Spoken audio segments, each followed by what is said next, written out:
Because as we sit here quietly, we are totally complete and free.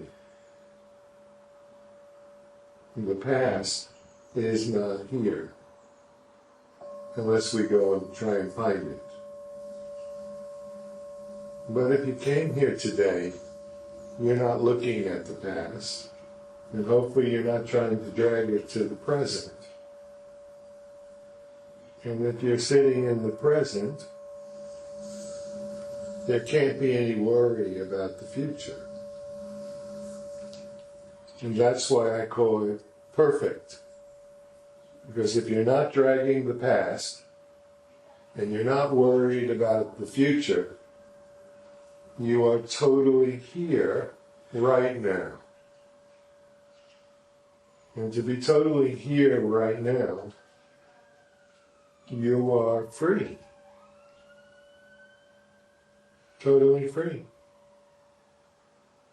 And people get confused about freedom because most of the time we identify as a person in a life, with a body, with circumstances, trying to be freer.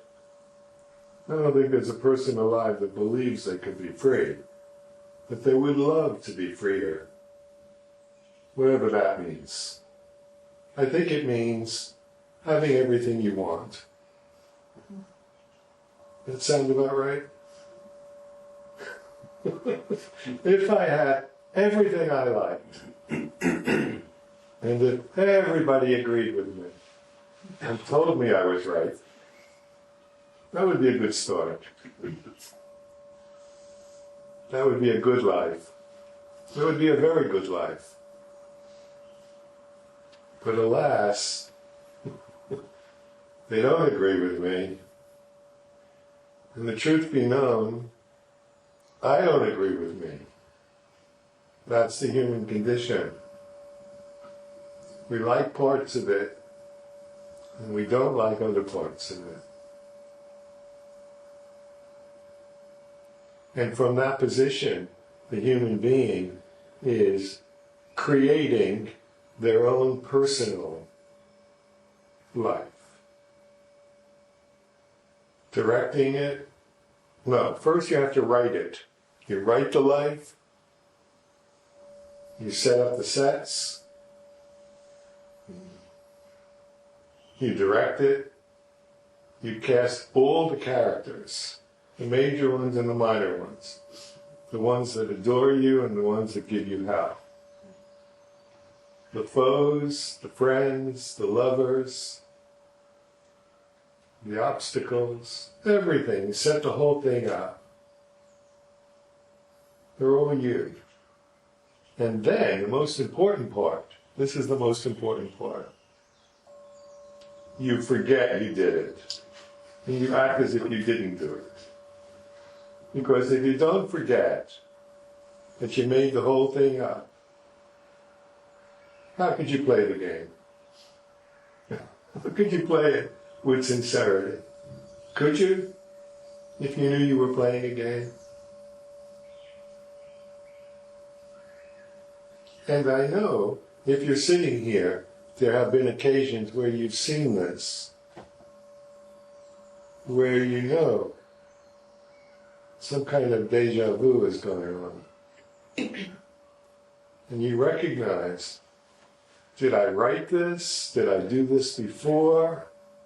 I'm doing it again. It seems exactly the same, over and over.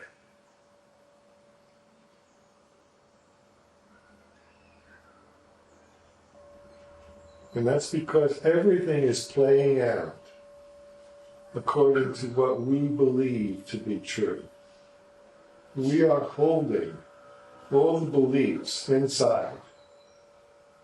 And you could say my whole teaching is just to notice that all the beliefs that you're holding produce the play so that you can see it in physical form, in sound, in fury, in love.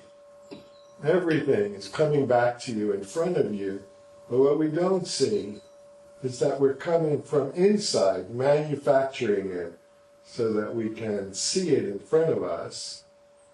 And if we realize we're producing it, we can come back to ourselves and see what it is that's making it happen. What we're trying to produce to make ourselves happy, and what we're seeing outside of ourselves that irritates us or makes us sad. And if we know that we're doing it, that's wisdom. And if we actually trace it back to the belief that we're holding, as soon as you see it clearly, somehow it just dissolves. And if it's a major issue that's really running your life, you may have to see it from many, many facets over and over, until one day it doesn't happen anymore, as if it never happened.